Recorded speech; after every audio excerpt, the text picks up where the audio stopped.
Hello అండి, అందరూ ఎలా ఉన్నారు? అందరూ బాగున్నారు? అందరూ హ్యాపీగా ఉండాలి. Be happy and be strong always. వీడియోలో కనిపిస్తుంది కదా, పెద్దబాబుది బర్త్డే అనమాట. సో పెద్దబాబుది బర్త్డే అని చెప్పేసి కేక్ తీసుకొని చాక్లెట్స్ తీసుకొని వచ్చాము. ఫస్ట్ ప్రేయర్తో స్టార్ట్ చేసామన్నమాట.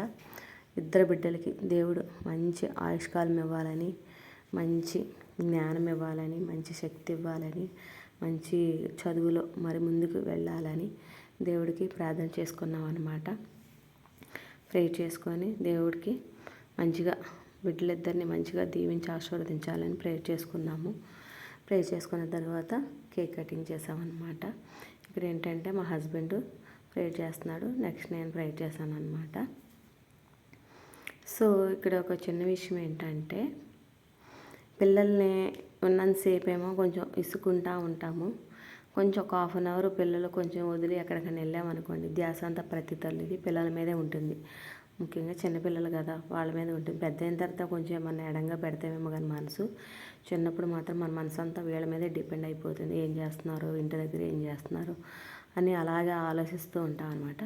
ఈ విషయం వెళ్ళి పక్కన వాళ్ళతో చెప్పామనుకోండి, అంటే పక్కన ఉంటారు కదా కొలీగ్స్ కానీ, లేకపోతే పక్కన వాళ్ళు కానీ, లేదా ఇంటి పక్కన వాళ్ళు కానీ, పిల్లలు కొంచెం స్కూల్కి వెళ్ళి చెప్పామనుకోండి, వాళ్ళ పిల్లలు మన పిల్లల మీద కొంచెం బెటర్గా ఉన్నారనుకోండి, వాళ్ళు ఏమనుకుంటారు అసలు, దీని పిల్లలు అందంగా ఉన్నారంట, వాళ్ళంటూ ఒక చచ్చిపోతుంది. అందంగా ఉంటేనే ప్రేమిస్తారండి పిల్లల్ని? కాదు కదా. ప్రతి ఒక్క తల్లి కాకి పిల్ల కాకి ముద్దేనని, ఎవరు పిల్లలు ఆ తల్లికి ఇష్టం. ఎందుకంటే తన కడుపులో నుంచి వచ్చిన బిడ్డలకి, తన రక్తం పంచుకున్న పుట్టిన బిడ్డలంటే ఆ తల్లికి మమకారం, ప్రేమ, అంతే. అది దేవుడు ఏర్పాటు చేసిన బాండ్, అది రక్త సంబంధం. సో దాన్ని ఎవరు విడతీయలేరు. నల్లగా ఉన్నారు, తల్లి తెల్లగా ఉంది, లేకపోతే తల్లి నల్లగా ఉంది, బిడ్డలు తెల్లగా ఉన్నారు చెబుతుంటే అటు ఈర్ష్కి ఎప్పుడు ఫీల్ అవ్వకూడదు. వాళ్ళ పిల్లలంటే వాళ్ళకి ఇష్టం. అక్కడేదో మనం తక్కువ డిగ్రీ వాళ్ళం, వాళ్ళు ఎక్కువ డిగ్రీ వాళ్ళు అన్నట్టుగా మాట్లాడతారు, చిన్న చూపు చేసి మాట్లాడతారు. దీని పిల్లలంటూ అందంగా ఉన్నారంట, పిల్లలంటూ పడి చచ్చిపోతుంది, వాళ్ళు ఒక పిల్లలేనా అంటారు. అది ఎలా, ఎందుకు అలా అంటారు? తన కడుపు చించుకొని వచ్చిన పిల్లలు కదా, తనకు ప్రేమ ఉండదా, మమకారం ఉండదా? తనకు పేగు తెంచుకొని పుట్టిన బిడ్డలు, తన మాంసం రక్తం ఇచ్చి కన్ని పెంచుకున్న బిడ్డలు, ప్రేమ ఉంటుంది ప్రతి తల్లికి.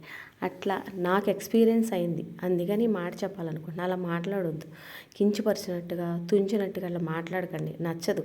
మీ పిల్లలు మీకు ఎంత ముద్దో, చెట్టు కింద ఉండి పెంచుకున్న తల్లికి కూడా వాళ్ళ పిల్లలంటే అంతే ముద్దు, అంతే. అది చెట్టు కిందకి అందా, ఏమంటారు పెంట కుప్పలోకి అందా కాదు, ఎక్కడికన్నా తల్లి తల్లే. తనకు పిల్లలంటే తనకు ప్రాణం, అంతే. అది దేవుడు ఏర్పాటు చేసిన బంధం, పేగు బంధం, రక్త సంబంధం. తన మాంసాన్ని రక్తాన్ని ఇచ్చి పెంచుకుంటుంది తన బిడ్డల్ని, అందుకే తన పిల్లలంటే తనకిష్టం. అది ఈ విధంగా నేను చెప్పాలనుకుంటున్నాను. డోంట్ ఫీల్ బ్యాడ్, ఎవరేమనుకోవద్దు. నాకు ఎక్స్పీరియన్స్ అయింది, ఇలా అన్నారు బ్యాక్ సైడ్, అందుకే నేను చెప్పాలనుకుంటున్నా వీడియో ద్వారా. అలా ఎవరిని కించపరచొద్దండి. నా బిడ్డలంటే నాకు ప్రాణం, అంతే. వాళ్ళు నల్లగా ఉంటే నేను వదిలిచ్చేసుకోవాలా, తెల్లగా ఉంటే ప్రేమించాలా? అలా కాదు. నా కడుపులో పుట్టారు, సో నాకు వాళ్ళంటే ఇష్టం, అంతే. సో దాన్ని ఎవరు తప్పుగా అర్థం చేసుకోవద్దు. నాకు చెప్పాలనిపించింది చెప్పాను, ఎందుకంటే నాకు బాధ అనిపించింది చెప్పాను. ఎప్పుడైనా పిల్లల మీద బాధేస్తుంది ఏం చేస్తున్నారంటే ఇలా అన్నారు ఒకసారి, వాళ్ళకి అర్థమవుతుందని వీడియో ద్వారా చెప్తున్నాను అనమాట. సో ఇక్కడ ప్రేయర్ అయిపోయింది, మహిమపాల్ అనమాట. ఏంటంటే ప్రేయర్ చేసేసుకున్నాము. ఫస్ట్ నా ఫస్ట్ బిడ్డ గురించి చాలా విషయాలు, ప్రెగ్నెన్సీ గురించి ముందు వీడియోస్లో చెప్తాను. చాలా అంటే చాలా కష్టపడ్డాను నేను తల్లిని అవ్వడానికి. సో నాకు దేవుడిచ్చిన వరం కాబట్టి వీడియో చెప్తుంటే కూడా నాకు గొంతులో దుఃఖం వచ్చేస్తుంది. అందుకని చెప్పేసి ఇంకా ఈ ఏమంటారు, ఈ టాపిక్ ఎక్కువ మాట్లాడాలనుకోవట్లా. నాకు చాలా కష్టంతో నేను పిల్లల్ని కన్నాను అనమాట. దేవుడిచ్చిన గిఫ్ట్స్ అనమాట నాకు బిడ్డలిద్దరు. ఇక్కడ ఏంటంటే పిల్లల కోసం పాయసం కాసాను అనమాట. పాయసం కాసి పాయసం తినిపిస్తున్నాను అనమాట, నేను మా హస్బెండ్ పిల్లలకి. మహిమపాల్ అనమాట ఫస్ట్ బాబు. సో చాలా అంటే చాలా కష్టంతో కన్నాను అనమాట. చాలా శ్రమలు, చాలా అడ్డంకులు వచ్చినాయి ఆ బేబీ కడుపుతో ఉండగా. నేను ఆ విషయాలు కూడా నేను మీతో పంచుకుంటాను. సో మా బేబీని మీరు అందరూ బ్లెస్ చేయండి, మా బాబుని. నా ఇద్దరు బిడ్డల్ని మంచిగా బ్లెస్ చేయండి, మీ ఆశీర్వాదం నాకు కావాలి. మా ఇద్దరు బిడ్డలకి మీ ఆశీర్వాదం ఉండాలని కోరుకుంటున్నాను. గాడ్ బ్లెస్ యూ తల్లులు, గాడ్ బ్లెస్ యూ నాన్నలు. హ్యాపీ బర్త్డే టు యూ తల్లి. ఇద్దరు ఎప్పటికి ఇలాగే ఉండాలని భగవంతుని కోరుకుంటున్నాను. మంచి ఆయుష్కాలు మా దేవుడు మీకు ఇవ్వాలని కోరుకుంటున్నాను. ఇక్కడ ఏంటంటే సెలబ్రేషన్ కేక్ కటింగ్ అయిపోయిన తర్వాత పక్కన మా ఇంటి పక్కన ఉన్న నైబర్స్కి కేక్ని పీసెస్ కట్ చేసి చాక్లెట్స్ను కేక్స్ పంచాను అనమాట. పిల్లలతో పంచిచ్చాను పక్కన వాళ్ళకి. ఇది నైట్ జరిగిందనమాట కేక్ కటింగ్, అందుకే అంత డార్క్గా ఉంది. నైట్ తీసుకున్నాను, నైట్ సెలబ్రేట్ చేసాం అనమాట బాబుది బర్త్డే. సో మీకు ఎలా అనిపించింది మా బాబు బర్త్డే? కంపల్సరీగా కామెంట్ చేయండి, లైక్ చేయండి. ఇంకో విషయం ఏంటంటే, సో బాబుది బర్త్డే కాబట్టి వాడికి బిర్యానీ అంటే చాలా ఇష్టం. బిర్యానీ తిని చాలా రోజులైంది. ఇంట్లో అయితే చేయలేదు, బయట తీసుకొని వచ్చాం అనమాట. మా పెద్ద అబ్బాయికి బిర్యానీ అంటే చాలా ఇష్టం. సో దమ్ చికెన్ బిర్యానీ తీసుకొచ్చాం అనమాట. దాంతోపాటు పూర్ణాలు కూడా తీసుకొచ్చాం. పూర్ణం బూర్లు తీసుకొచ్చాం అనమాట. తర్వాత సేమియా ఇంట్లోనే చేశాను. సో పిల్లలిద్దరికి హ్యాపీగా తినిపించేసాను అనమాట. నాకు చాలా సంతోషం. అంటే కొంచెం ఎదుగుతున్నారు కదా, చిన్నప్పుడు 5 years వచ్చేదాకా నేనే తినిపించేదన్నమాట నా చేత్తోనే. సో అప్పుడు ఏంటంటే చాలా కష్టంగా అనిపించేది, ఫాస్ట్గా తింటే బాగుండు పిల్లలని. ఇప్పుడు ఏంటంటే వాళ్ళ చేత్తోనే వాళ్ళే తింటున్నారు. ఇప్పుడు నేను తినిపించడం గ్యాప్ వచ్చేసింది. అందుకని చెప్పేసి బర్త్డే కదా, ఈరోజు తినిపిస్తుంటే చాలా ఆనందంగా ఉంది, సంతోషంగా ఉంది. ఇప్పుడు నేను తినిపిస్తాను రా అన్న వాళ్ళు తినట్లా, ఎందుకంటే పెద్దవాళ్ళు అయ్యారు కదా కొంచెం. మమ్మీ మాకు ప్లేట్లోనే పెట్టు, మేమే తింటాం అంటున్నారు. ఆ విషయానికి నాకు చాలా హ్యాపీ. చిన్నపిల్లోడు అంత డల్గా ఉన్నాడు వాడు, చూసారా? ఎందుకంటే అసలు ఏమి తినడు.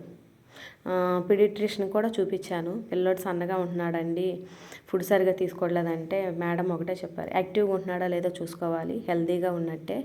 సో కంగారు పడొద్దు, వెయిట్ అదే గెయిన్ అవుతుంది. వెయిట్ లేడని చెప్పేసి అన్హెల్దీ అని అనొద్దు, వెయిట్ గెయిన్ అవుతాడు, యాక్టివ్గా ఉంటున్నాడా లేదా అని చెప్పారు. అడిగారు. యాక్టివ్గానే ఉంటున్నాడు మేడం, నలుగురితో ఆడుకుంటున్నాడు, బాగున్నాడు అని చెప్పాను. ఫోర్స్ఫుల్గా తింటాడు అనమాట ఫుడ్. సో వాడికి ఇష్టమైనది పెడితేనే తింటాడు, లేకపోతే అవాయిడ్ చేసేస్తాడు అనమాట. సో ఇది ఇక్కడికి అనమాట. బాగా ఫుడ్ అయితే ఎంజాయ్ చేసాము, మంచిగా తిన్నాను, తినిపించాను, పిల్లలకు కూడా మంచిగా తినిపించాను. హ్యాపీ. సో మీరు నా పిల్లల్ని ఆశీర్వదించండి, నా వీడియోస్ని ఆదరించండి అని ఈ వీడియో ద్వారా మీకు చెప్తున్నాను. సో ఎవరెవరైతే చూస్తున్నారో అందరికీ మనస్ఫూర్తిగా ధన్యవాదములండి. ఇది మా చిన్న ఇల్లు అనమాట. మా ఇల్లు చూసారా?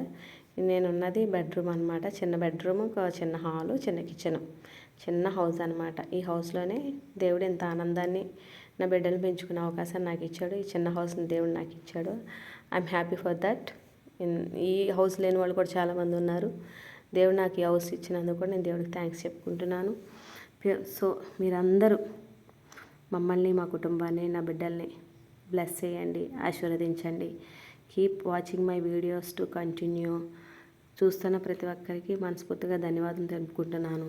నేను చెప్పిన మ్యాటర్ ద్వారా ఎవ్వరూ ఏమీ అనుకోవద్దు. అందరూ కాదు, కొందరు మాత్రమే అలా ఆలోచిస్తారు, ఈర్ష్యగా ఫీల్ అవుతారని వీడియోలో చెప్తున్నాను. ఎవరు అపార్థం చేసుకోవద్దు, కరెక్ట్గా వినండి. నేనేం చెప్పానో మంచిగా అర్థమవుతుంది. అందరూ కాదు, కొందరు మాత్రమే అలా ఈర్ష్యగా ఫీల్ అవుతారు. ప్రతి తల్లి అలా ఫీల్ అవ్వరు. పక్కన వాళ్ళు అంటే కొంచెం సింపతి ఉంటారు కొంతమంది అలా కాదు, అలా ఉన్నారు పిల్లల్ని అలా ప్రేమిస్తుంది అనుకుంటారు. అందరూ కాదు, కొందరు. Thanks for watching. Thank you so much.